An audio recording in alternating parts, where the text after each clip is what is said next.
Hello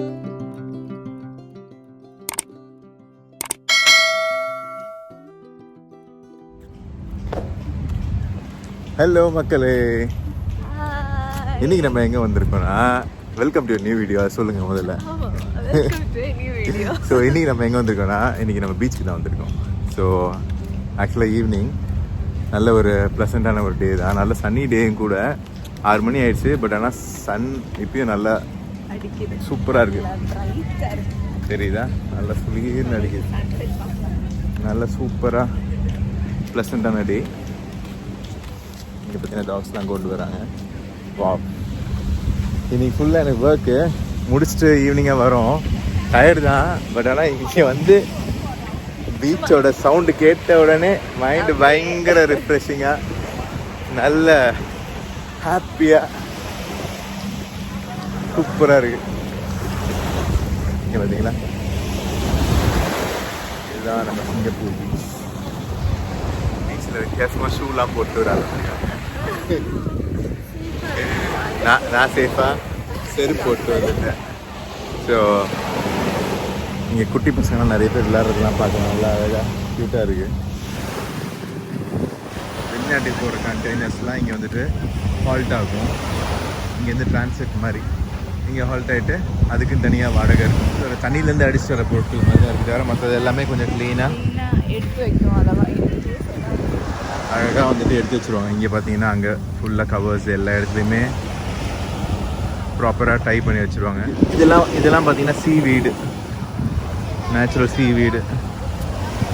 so தேங்காய் மட்டை ஞாபகம் தான் நினச்சேன். பியூட்டிஃபுல்லான பீச்சு.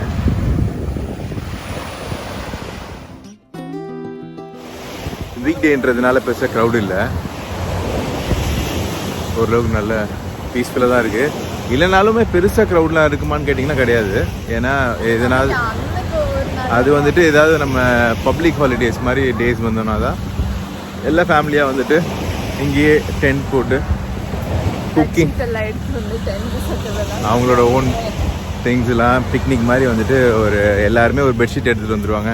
பெட்ஷீட்னா தார்பாய் மாதிரி போட்டு அவங்களா ஒரு பார்பிக்யூ செட் பண்ணி இங்கேயே பார்பிக்யூ பண்ணுறதுக்குலாம் இடம் இருக்குது. ஆக்சுவலாக நம்ம அதை முன்னாடியே புக் பண்ணணும். என் தலைக்கு மேலே ஒரு இடம் இருக்குது இல்லைங்களா? ஸோ அந்த இடம் தான் வந்துட்டு நம்ம பார்பிக்யூ பண்ணுறதுக்காக செட்டப்பு. அது நம்ம முன்னாடியே 1 வீக் முன்னாடியே புக் பண்ணணும் அப்படின்ற சில க்ரைட்டீரியாஸ் தான் இருக்குது. நைட்டு ஓவர் நைட் கூட ஸ்டே பண்ணுவாங்க நிறைய பேர் மோஸ்ட்லி. அதுவும் ஒரு விதமாக நல்ல ஒரு ஃபீல் தான். இருட்டாவலியே நினச்சோம், கரெக்டாக இருட்டு ஆகுது இப்போ தான்.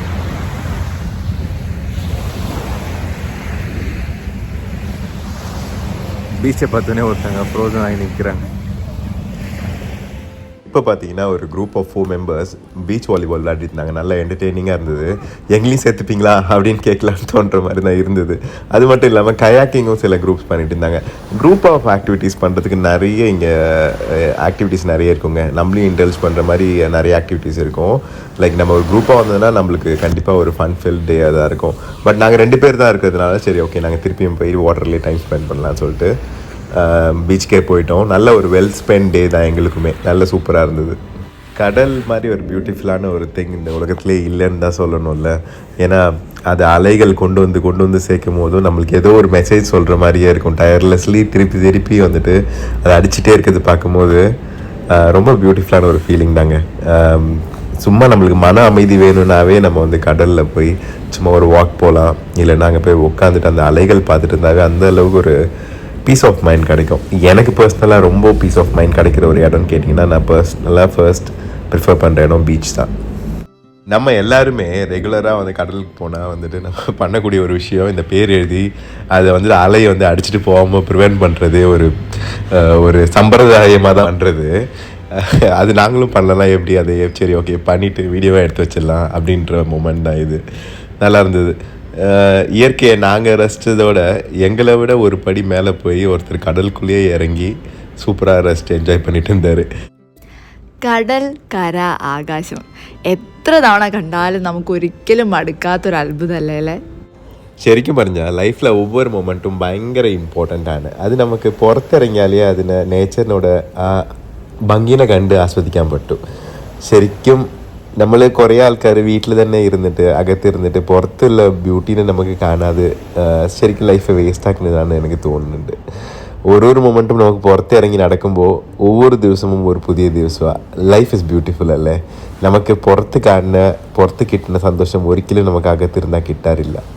അത് ഞാൻ എൻ്റെ സ്വന്തം അനുഭവത്തിലാണ് ഞാൻ അത് മനസ്സിലാക്കിയത്. അത് മനസ്സിലാക്കാൻ തന്നെ കുറേ കൊല്ലങ്ങളായതാണ്. പക്ഷേ ശരിക്കും പുറത്തിറങ്ങണം, നമുക്ക് ആസ്വദിക്കണം, എൻജോയ് ആക്കണം. Life is always beautiful. നേച്ചറോട് നമുക്ക് ചേർന്ന് നടക്കുന്നത് എന്തോ ഒരു ഭാഗ്യമാണ് അറിയോ. എല്ലാവർക്കും ആ ഭാഗ്യം കിട്ടുമെന്ന് ചോദിച്ചാൽ അറിയത്തില്ല. പക്ഷേ ഭാഗ്യം உள்ள ஆൾக்கார் എന്തായാലും അതിനെ അനുഭവിക്കണം കേട്ടോ. லைஃப் இஸ் வெரி ஷார்ட் நண்பா, ஆல்வேஸ் பி ஹாப்பி அப்படின்னு விஜய் சொல்கிறது தான் ஞாபகம் வருது. நம்ம உடம்புல சத்து இருக்கும் போதே நம்ம மேக்ஸிமம் எவ்வளோ ஓட முடியுமோ, இந்த உலகத்தை எவ்வளோ வந்துட்டு ரசிக்க முடியுமோ ரசிச்சிடணுங்க.